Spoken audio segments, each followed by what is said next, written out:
what we did last time, which is talking about economics, talking about economic revolutions, and in particular discussing the sort of political effects of industrialization. We talked about last time sort of the economic effects, the global economic effects of industrialization, its effects on places like India, for example, as well as on Britain. What I want to do today is pick up where we were last time, which is that a lot of people had impressions of industrial life. That it was, as William Blake had put it, sort of life in the dark satanic mills, and that this was a work or a sort of a labor that was ultimately sort of soul destroying, that it was alienating, that it was scarring not just the landscape but people's own lives, and this translates into some efforts at a political reform of industrialization. I mentioned this last time. In the 1830s and 1840s, there are efforts made by the British government to try and sort of curb what are seen as some of the excesses. As I mentioned before, they cut down on child labor, basically forbidding children under the age of 9 from laboring. But over the age of 9, you could be expected to work an 8 to 9 hour day. So it's all sort of a question of degree. There was a huge controversy in the early 1840s about coal mining in Britain. That is, coal mining had increased dramatically to keep pace with industrialization, to keep fueling industrialization. One of the things that was, there was a whole parliamentary commission, a whole government commission on the coal mining industry, and what scandalized people most were not the working conditions in the mines. The mines were enormously hot, they could flood, you could have collapses. You had lots of people working in very small areas, swinging pickaxes and things like that. What concerned parliamentarians or concerned members of parliament most was the fact that these conditions were such that the people who worked in the mines oftentimes worked with barely any clothes on at all. And that this didn't include just men, but it included women. And this was seen as scandalous. So it was not a question of necessarily improving conditions in the coal mines. It was women must be removed from the coal mines. Men can work in these conditions, but if men and women are working together in these conditions, it's just all sorts of, it's just basically open for all sorts of immoral behavior. I think most of these people were so exhausted and so grimy that immoral behavior didn't even occur to them. But at in sort of the public's eye, this was the great scandal. So it wasn't necessarily about improving working conditions. It was basically saying that women cannot work in these conditions. Had women been able to remain fully clothed and work in these conditions, I'm not sure what they would have done. But considering what they had before them, the idea was that women would be barred from working in the mines. So these are sort of efforts at sort of some piecemeal reform. There are others who try to go a little further. In both Britain and in France, you see early sorts of what will eventually be called socialism arising, but nothing like a sort of ideological or doctrinal socialism. More sort of like individual efforts at trying to alleviate what are seen as some of the hardships for workers. One big thing will be that there will be some factory owners who will try and create basically model communities around their factories. They will try to create almost sort of like little villages. Places where people will not only sort of live near each other, but will perhaps eat in sort of communal dining halls, where there'll be schools for children, where there'll be provision of health care, and everyone will do sort of mass choir singing together, and it'll all be very sort of harmonious. The most famous proponent of this was a Scottish manufacturer named Robert Owen.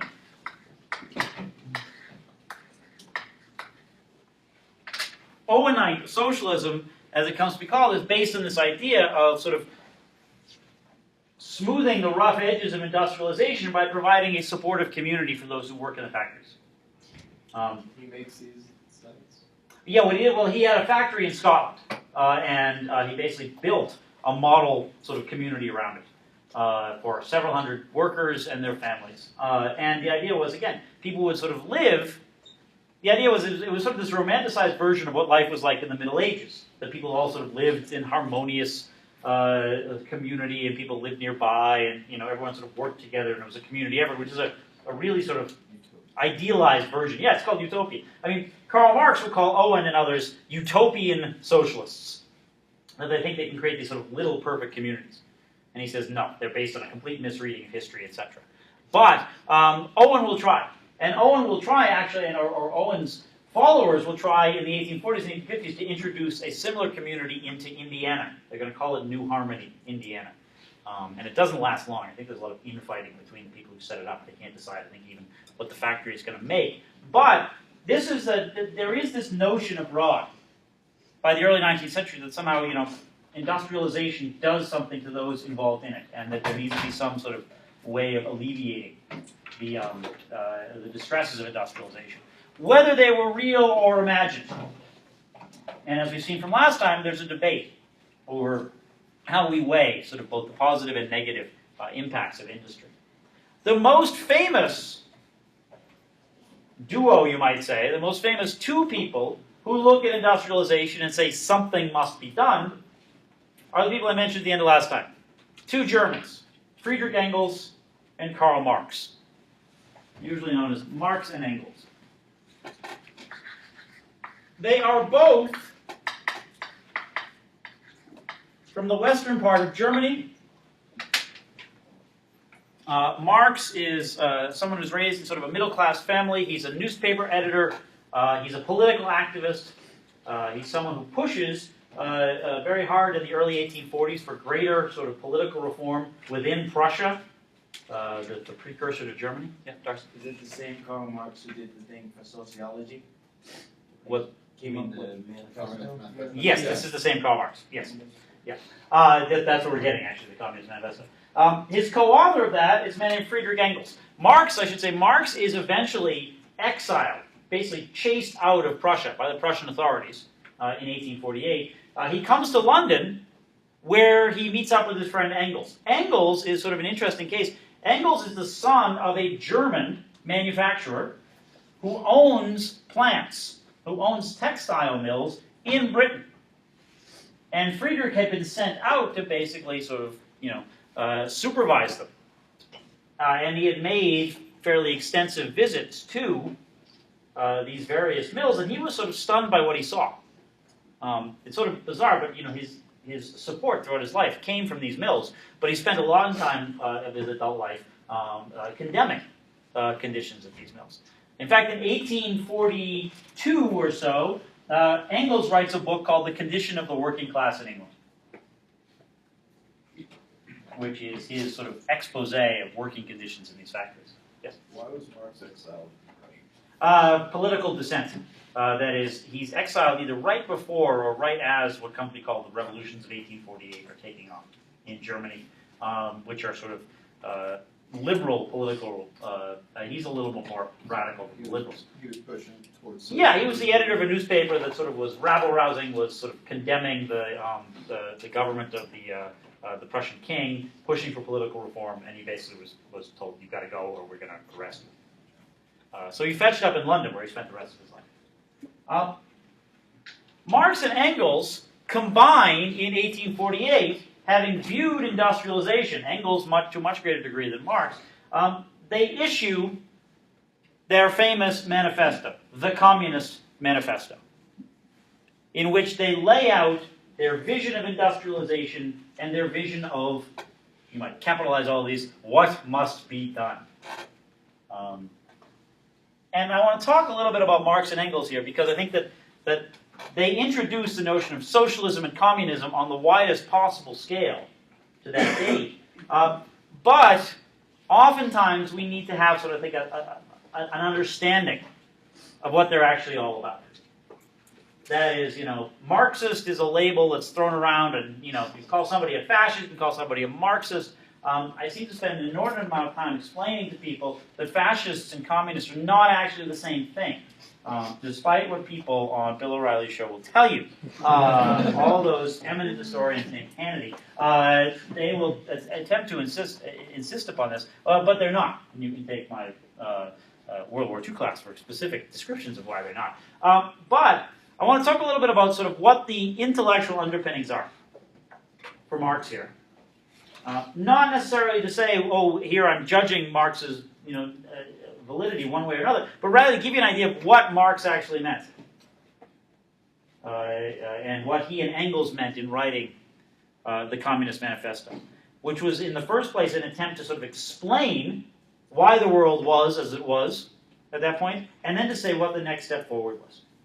So they're going to look to explain industrialization and then explain why it needs to be changed. So that's where we're going to go with this today. For Marx and Engels, industrialization seemed to have one huge problem built into it, which was this. It alienated people from their work. Not just in terms of the physical toil, the physical context in which they worked, but it also did because it basically devalued their labor. Marx and Engels aren't saying anything new about labor when they say that basically what people have, people used to make things, make goods, perhaps. But now what most people have to sell in the market is their labor. You just might not sort of think about it, but that's what when you go out looking for a job, and you might say, well, how are the terms of trade negotiated? That's a complicated question. But what you're basically saying is I'm going out to sell my labor, to see what price I can get for my labor. What Marx and Engels argue is that labor is devalued by the industrial process. Because labor used to be measured by how much you had made. How many, bushels of wheat you had brought in from a field. How many yards of cloth you had woven. How many spools of cotton thread you had spun by hand. That there was sort of a measurable quantity. And you were paid in relationship to the market price for that good. That is, if you wove cloth for someone, they paid you per yard, and then of course they would go off and sell that yard of cloth. But there usually wasn't a huge discrepancy between what they paid you and then what they sold it for. Obviously, they would go sell it for more, especially if they had provided you the materials to make the cloth. But there wasn't a huge, the increment, the distance between what the item was sold for on the market and what you were paid for making it wasn't enormous. That has changed, say Marx and Engels, because of industrialization. You have all of these people working in these factories producing thousands of yards of cloth every day. Cloth which is sold at a certain market rate. But people are not paid anywhere close to what they ought to be. That is, that people are paid per hour, and that their rate, or that their wage, is nowhere close to what this good is being sold for. It's a function of multiple things. Labor supply being fairly large, and wages therefore being fairly low. Increases in productivity, which means that even more and more finished goods are produced by the same number of people in a factory. The argument from industrialists is, well, they're not making goods anymore. They are working on machinery. They are supervising and sort of cleaning and basically sort of operating machinery, but not necessarily making something by hand. What Marx and Engels basically say is that you have created in industrialization a group of people who now are profiting exorbitantly from the labor of the many. The technology, they are not anti-technology. These are not like the people called the Luddites, who in 1819, 1820 went around trying to break factory equipment. Marx and Engels embrace technology because of the productivity it provides, because it makes goods affordable to people. But what they say is that technology is in some sense a common good. That the people running the factories, the people who own what Marx and Engels call the means of production, the factories, the equipment in the factories, the railway lines that supply the factories, that the people who own the means of production are taking unfair advantage. That they didn't invent the steam engine. They didn't come up with the laws of thermodynamics that allow a steam engine to work in the first place. They are not the engineers, the mathematicians, the physicists, and others whose work all sort of fed into this. But because they own this machinery, they are taking an enormous profit from what it does. That is, it produces so much, but they are paying their workers so little. The workers are paid per hour, and that rate is nowhere near close to the market value of what's being produced. Does everyone? He doesn't have a problem with hourly rate, he just has a problem with how low it is. Yeah, he has a problem with how low it is, because he says that basically your labor ought to be tied up in the value of what you make. But he says it's not. There's a complete discrepancy between the value of what you've made and what you're actually paid. And what he says is this is profoundly alienating, this is immoral. And what he says is that there has to be a solution for this. He says this is the key to understanding sort of why there is social pathologies in cities. Why you're going to have sort of a permanently impoverished working class, or proletariat as he calls them. One of the things I should mention about Marx and Engels are going to introduce an entirely, or make widespread, an entirely different sort of political vocabulary. Talking about people and how people are organized, how society is organized. Proletariat's one of those words. The laboring poor, the industrial workforce, the proletariat. Basically says these people are being cheated out of something close to the worth of their labor. That their labor is really worth something and they're not getting it. That's what that word means? Well, no, proletariat is the name for the working class. The people working in the factories. You guys getting screwed. Yes, the ones on the bottom. Is proletariat only for people that work in factories, or anybody that's working? It can. Well, this is sort of where you get into some discrepancies. For Marx and Engels, there is sort of a proletariat, and then there's something even below proletariat called the lumpen proletariat, which is largely basically people who are like serfs. But after you get, for them, the proletariat largely means those working in the industrial setting, working on railways as well, working in coal mines. It does not include people who are sort of artisans, who might be making cabinets or something like that. The working class is understood to be people who are paid in wages and work in an industrial setting. And what they say basically is that these people are the ones getting the short end. And that's why you have these pathologies, that's why you have terrible living conditions at times. Now, neither Marx or Engels is out there spending an enormous amount of time living in these industrial cities. But they have formed these sort of sense impressions, you might say. In some ways, the same as Dickens and Blake had. What they're doing, though, is that rather than simply saying this is awful, they're saying this is actually, it's awful, yes, but there's a solution. And there's a solution we know because, in fact, this is nothing new. So the first thing they say is, look, what you have is a small group of people who own the factories taking advantage of the large number of people who need work. They're being paid unfairly. Their lives are miserable because of it. What needs to happen, according to Marx and Engels, is for public ownership, is public ownership of the means of production. People should not be allowed to own this technology privately for their own profit. Rather, people in general must own the factories, own the railways, own the coal mines, the places where this technology is at work. This is what Marx considers sort of illegitimate private property.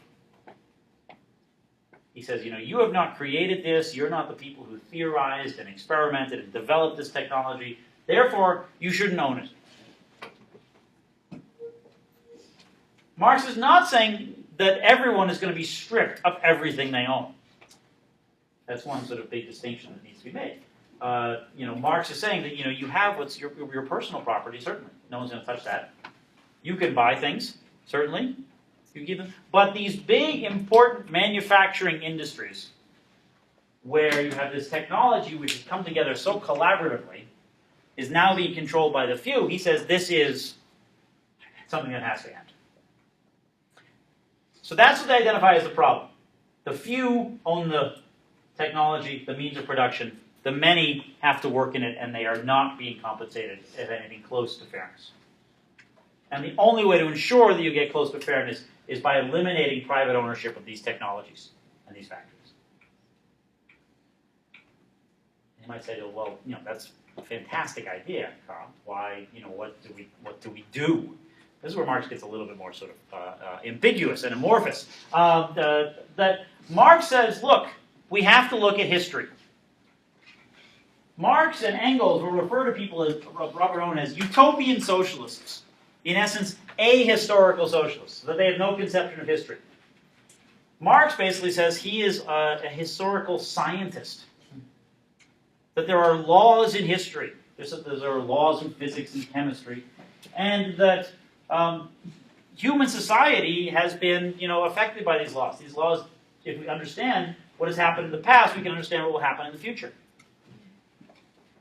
And so the question is, how do you, for Marx, how do you get from this point of sort of the disenfranchisement of the workers to ultimately a change in the way in which production is organized and owned?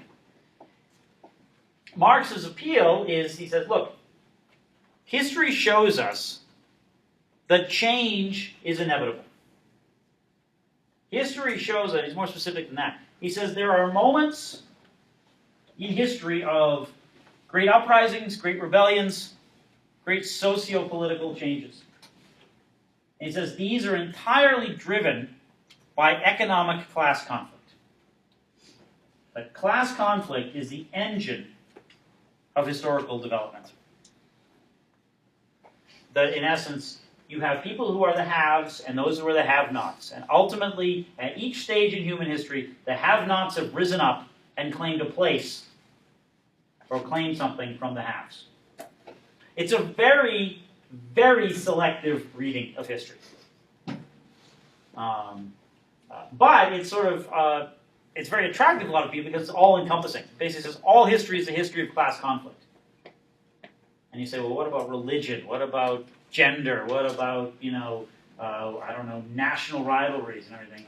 To which the Marxists will say, well, that's just simply a part of class conflict. As we'll talk about, arguing with the Marxists can be tough. Because, well, for multiple reasons. But one is that everything is sort of reduced to class conflict. Or everything is capable of being reduced to class conflict. Even if one person were to attack another saying, I hate you because you have purple-colored hair. You can find someone somewhere who'll say, that's actually class conflict. It's based in sort of, the way in which that person has adopted purple hair, demonstrating their consumerist bias towards the purple hair dye product owners and things. You can break it down. It's a little, obviously a little facetious here. But for Marx, everything hinges on class conflict between the haves and the have-nots. And he says every single time there's this conflict, he says, when you have haves and you have have-nots, conflict is inevitable. Every single time it happens, the have-nots claim something from the haves. So he says, the relationship between the proletariat and those who own the means of production, he says, this is another economic class conflict. Eventually the proletariat will rise up and will take the means of production. Because that's what history tells us. That this is inevitable. The conflict's inevitable. The success of those who are, the disenfranchised is inevitable.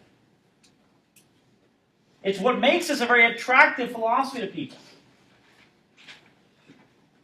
That is, Marx says, Marx is sort of promising a way out, which is this, common ownership of the means of production. And he says, it's going to happen. The problem is, of course, when is it going to happen? This is where Marx gets even more sort of ambiguous. He says, history says it will happen. Which in one sense is very comforting to people, because you can even have people today say, well, it just hasn't happened yet. History, there's a historical inevitability. Don't give up. It's going to come. When? I don't know. there is this element, maybe it'll drive some people crazy who sort of, adhere to this one, but there's an element of religious belief there, an element of faith. That life moves in one direction, you are moving towards salvation, it will come, we don't know when. But stay the course, keep the faith, all will be well in the end. I mean, it is sort of fairly attractive to many people because, in essence, you can never lose. You're never defeated. Why? Because victory is inevitable. All defeats are temporary. All setbacks are, temporary again. So again, you have this idea proposed by Marx and Engels. Take over the proletariat will take over the means of production. Everything will become much better. Now the question is, how? Here's, as I said, where Marx is sort of problematic. Marx says you basically reach this point of critical mass in the proletariat, where the system can no longer sustain itself, and people's political energies and political consciousness will propel them into revolution. He's saying, it might be violent, but he's not saying you're going to attack on August 21st, and here's the first factory you're going to go after. Instead, what he's saying is, the proletariat will attain political consciousness and will ultimately then take over the means of production. Which gives you, there's a lot of leeway there. And for Marx, the idea is, first of all, that people need to organize. That the first thing that needs to be done is that people who are in this group, the proletariat, need to become aware that they're in this group. They need to become aware that their primary identity in the world is a member of this group. As I said, they need to attain what he will call class consciousness, which is consciousness of yourself as a member of a class and consciousness of the fact that there are other classes acting upon you. So for Marx, the idea is you have this sort of scientific progression of history, but a historical inevitability built into the process, but you don't know exactly where you are yet. What you've got to do is, in essence, become politically aware, become politically active. You've got to organize. I feel like that's true now. Well, anything is, organization is the key, perhaps, to doing anything. And Marx is not, I think, wrong in that. The Communist Manifesto ends with Marx and Engels' exhortation, workers of the world, unite. You have nothing to lose but your chains. And the key is, he doesn't say, workers of the world, rise up the day after tomorrow. Or workers of the world, strike someone in the head with a mallet. He says, workers of the world, unite. Come together in a conscious political and economic way. Understand what you have in common. Understand that this economic identity is your core identity. And that it is the key to your salvation, the key to your rescue from this inequitable system. So this is the thing that Marx in some senses, it's very attractive to people because it hinges on Marx's declaration that he's doing a scientific reading of history. It hinges on the notion that there's sort of an inevitability to things. And because it is still sort of ambiguous, it allows people to, in essence, or invites people to organize, to unite, but it doesn't say you have to go in certain ways to do it. In fact, Marx and Engels will publish this in 1848, a year of enormous political ferment in Europe, but it's not going to be necessarily widely taken up. In particular, workers and others don't look to Marx immediately in 1849 and think this is the way forward. It's going to take, actually, till the 1870s and 1880s for more people to begin organizing themselves in a way that sort of reflects what Marx had hoped for people to form themselves into trade unions and workers' associations. And it's not going to be necessarily a realization upon reading Marx. Most of them haven't read Marx, although some of them who will help form these organizations have. But instead, it's going to be based largely on economic depression really global economic depression in the 1870s that will start driving more people towards political organization, that will make them receptive to this idea of common ownership of the means of production.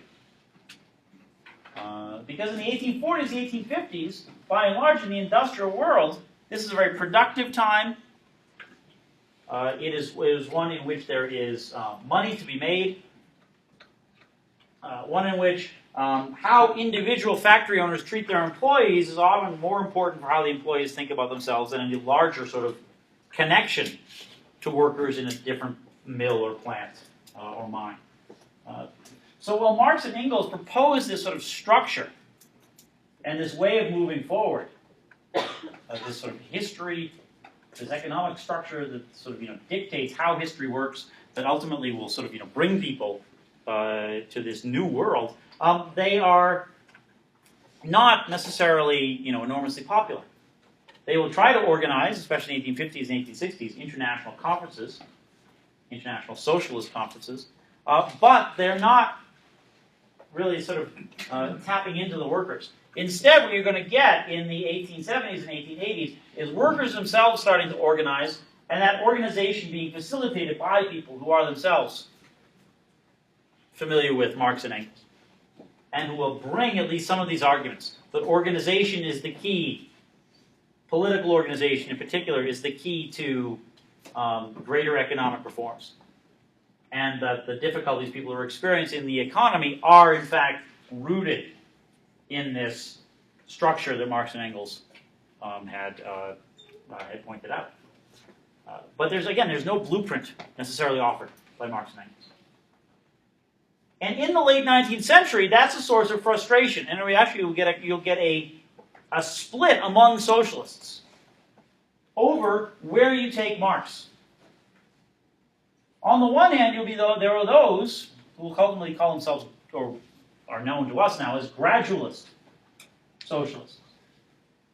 People who say, yes, Marx is the key to Marx, the key to understanding Marx is this idea of organizing, this idea of developing a political consciousness and moving forward with it, of using trade unions, but also working within existing political structures to effect change. One group that is going to represent this sort of approach is what's known as the Labour Party, yes, with a U, in Britain, founded in 1900, which is the project. It's a project that's put together by a group of people, some of whom are sort of socialist thinkers and economists, others of whom are trade union organizers. And what they want to do is they say, we've been organizing the unions. We want to be able to sort of direct the power that we have, the political power that we have in these union organizations, into actual political gains. The idea being that you will work within the system. You will work for that change that Marx had proposed, but you are in essence working within the system. That Marx's sort of, instruction to unite is best carried out this way. This is not the sort of approach adopted by others, who you might call revolutionary socialists. And this is, again, I'm talking about just how dramatically this language affects people. There is a group of people in Europe by the late 19th century who think, yes, that Marx was right in some respects, but they really don't like this sort of union, gradualist, institution-based movement. Instead, they say there has to be much more direct, much more violent change. The most famous proponent of this, we've all heard of, is a man named Vladimir Ilyich Lenin. Lenin basically says Marx has the general idea right, but the specifics wrong. Lenin is going to produce a philosophy, an idea for how political and economic change will take place that comes to be known as Marxism-Leninism. Marxism-Leninism. The idea that Marx was right, but that Lenin is sort of fixing some of the details that Marx was not quite clear on. The big thing is this. Marx, I talked about this last time in terms of, in Britain you have this sort of organic industrial revolution, which has these multiple sort of roots, grows up without any sort of centralized control or centralized sort of direction. For Marx, this movement towards public ownership of the means of production, this movement towards workers controlling the factories, for him this is sort of organic as well. There's no one group, he says, must stand out and take charge. Instead, he says it's sort of, political consciousness grows. And the inevitable result of that political consciousness is this sort of revolution. But again, it's sort of, from the roots, something will spring. Yes? What would Marx think about it going from socialism then to communism? Well, this again, now for Marx, communism, socialism are sort of interchangeable terms. His version of socialism is called communism, meaning, in essence, the communal ownership of the means of production. But again, for most people in the late 19th century, communism, is seen as sort of a form of socialism. For Marx, which is attained when you get common ownership of the means of production. But that's communism. But it's socialism of one variety. Is it going to be what he thought would be in North Korea or Russia Well, or China? No, I don't think so. That's the thing. Marx didn't outline necessarily what it would be like specifically. For Marx, the idea is that, and again, this is based on Marx's reading of history, which I don't think is necessarily a correct reading of history. I certainly think that economic conflict is the root of a lot of things that happen historically, but it's not the only thing. The other thing with Marx is Marx says, this is sort of the end. Once you have the common ownership of the means of production, history's over. You've come to salvation, and history, everything stops. But you might say, well, if history is a history of class conflict, I guess, Marx said basically you eliminate classes, and then history stops. I'm not sure that that's the case. Two people in a room will always find something to fight about. History teaches us that. But you have, with Marx, this idea of sort of inevitability and organic growth. What Lenin says, and this gets you closer to that, is the states that emerge, that declare themselves to be socialist or communist states in the 20th century, they very much adhere to the Marxist-Leninist model, not to the Marxist model. And there will be significant sort of condemnation by people like Lenin of those who are taking this much more gradualist approach and arguing that that's what Marx had wanted, sort of unity and organization. Lenin says no. As I said, for Marx, this is sort of an organic process whereby, sort of political consciousness grows, ultimately political and economic change happens. Lenin says it's not going to happen organically. This is the big difference. Lenin says it has to be directed. It has to be shaped and led. In some senses, Lenin's estimation of people is far lower than Marx's estimation of people. Marx's estimation of people is that people can attain a political consciousness. Lenin's idea is that basically people have to be sort of directed into that political consciousness. And if they will not go willingly, they have to be led. Which is, in some senses goes all the way back to sort of the French Enlightenment think of Rousseau, which is that who famously said, if people will not be free, they must be forced to be free. Make what you will of that one. That's an entire philosophy exam right there. But for Lenin, the idea is this. Marx had basically overlooked the human capacity. As I said, Lenin doesn't have a great sort of vision of other people. Lenin says it's not going to happen organically because what's going to happen is this.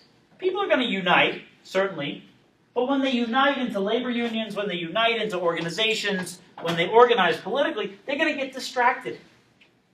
They're going to say, oh, you know what, we'll just take a raise in wages. will take a piecemeal gain. You know, and then they'll get distracted by buying things with their newly raised wages. That they'll buy in, that by forming a labor party, they're buying into the political system as it exists. They are not destroying it. What Lenin basically says is that Marx's progression doesn't work because people who are in an industrialized country and start to organize will never get to revolution because they'll be distracted by the organization, by sort of negotiations along the way, by piecemeal concessions. That's where he says Marx is wrong. He says Marx is basically saying to you here, you know, you can sort of wait for it to happen. He says it's never going to happen if you wait for it because people will be distracted and manipulated and all sorts of stuff. So Lenin says this.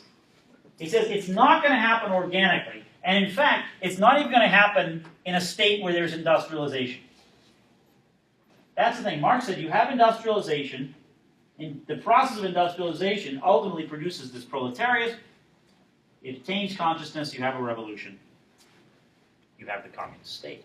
Then you have a leader that's leading them, and then you have more classes. It's just Well, not necessarily the Marxist idea. I mean, again, the Marx... yeah, because everyone's free to do whatever, but Lenin's like, nah. Well, this is the thing. Lenin says you can't let people move organically because they won't. Nothing happens unless you basically compel people to do it. And this is why Lenin says you can't even start it in an industrial state. Marx says industrialization creates a proletariat, creates the revolution. Lenin says no, industrialization does create a proletariat, but then they get distracted in everything else. So in essence, you have to start before industrialization, according to Lenin. You basically have to, in essence, create the proletariat and then create industrialization after. Marx says, you know, the conditions of work, the conditions of your labor create you as the proletariat, ultimately contribute to your political consciousness. Lenin says no. Lenin says you must be created as a proletariat. You must be told what you are. Then you have the revolution, and then you build the conditions for the revolution. He's mixing the recipe up. Which, you know, you might say, well, it doesn't matter which ingredient you put in first. It matters in this case. What Lenin is saying, basically, you've got to go to a non-industrialized population, convince them that the future lies in industrialization and their own sort of proletarianization. It's a terrible word. I'll never use it again. But you've got to sort of convince them of that, convince them what can be created in the future, and then lead them towards it. So Marx says industrialization creates the proletariat, creates class consciousness, creates revolution. Lenin says no. He says you have revolution in which you tell people they are the proletariat. That's how you create class consciousness. And then you industrialize. At the end, what have you got? An industrial state with common ownership of the means of production. The problem for Lenin, or the problem for those who get so caught up in Lenin's vision, is that it's not just simply changing the order in which you add elements. It's changing the entire dynamic. Because Lenin's thing is predicated upon the idea that there's got to be some people who are going to basically push or pull everyone else through this. He says the only people who can be pushed and pulled through this are basically the peasants. Everybody else already has too much at stake, too many distractions. So you've got to get there, you've got to force the peasants in essence to industrialize. That's Lenin's vision. But to force someone, wouldn't that be class conflict? Well, it's not necessarily class conflict. What it is very dictatorial. He's saying, I'm up here, you're down. Yes, that is true. That is true. Yes. Class conflict. Well, it's not class because they define class as economic status. This would be sort of a different political class. Okay. Whereby, supposedly, Lenin existed on the same economic status as all these other people. That's actually not going to be the case. Because the idea will be Lenin and the leaders of what will become the Bolshevik Revolution in the Soviet Union, or what becomes the Soviet Union, they will say, no, we're the ones pushing and pulling this. And ultimately, we have to have power to do this. We need to have special powers to do this. We have to, in some sense, be compensated for doing this. And they basically say, we are working towards this goal. Anything that justifies or anything that helps us get to this goal is therefore allowable. I mean, one of the things is that this is very different. Marx says the means matter. You go from industrialization through creation of political consciousness to revolution. I'm sorry, for Marx, yeah, for Marx, the means matter. There's a sort of order to it. Lenin says no. Lenin says the end matters. And you do whatever you need to do to get there. Which is a complete corruption of Marx. That is, that he says, in essence, you have to have this small group that will push everyone else forward. And by creating this small group and basically saying it's the necessity to push everyone forward, then you build in a sort of a large number of dictatorial powers for those leading the revolution. You also create an incentive for those leading the revolution to basically say the revolution is never over. Because if the revolution's over, there's no need for a leadership, and there's no need for special powers and special designations and special compensation. But if you basically say the revolution continues, ad infinitum, then you are basically allowing for or providing a justification for continued autocracy, continued authoritarian rule. And once you say, well, the revolution isn't complete until you've actually built the industrialized state, well, what it means is the entire process of building the industrialized state is considered part of the revolution. When are you done? When do you have sufficient capacity? Is it based on the number of tons of steel you're able to produce, the number of hydroelectric dams that you have, the number of coal mines that are operating? If the revolution's never done, then in essence, you never have the end of the people leading the revolution. So it's by changing this dynamic, by saying, yeah, you have the same sort of elements involved, industrialization, a proletariat, class consciousness, revolution, etc. By saying it's all the same thing, it doesn't matter which sort of order you take them in. Lenin is in fact arguing a very different sort of approach than Marx. He's saying Marx is right in terms of what ought to happen. He's saying Marx is completely misguided in thinking it's going to happen in any sort of organically produced or sort of, almost sort of internal sort of process within an industrial state. Lenin says, yeah, industrial states are the future. Mechanization is the future. But the only way you're going to get to a just mechanized state is through this process. And I'm not saying, Lenin is a political opportunist, certainly, but there are those with Lenin, perhaps even Lenin himself, who do also believe that it's possible. In some ways they are all of these guys are utopians in some sense, that you can get to the situation of perfection. The problem with Lenin's formulation is that Lenin basically says, because that's the end, everything we do on the way to that is permissible. He says, in the ends justify the means. Whereas Marx is all about the means ultimately producing this one just end. Any questions? I know this is a lot of very sort of theoretical stuff being thrown out here. Okay. I'm going to wrap that up, therefore, for today. This has been your brief introduction to Marxism and Marxism-Leninism.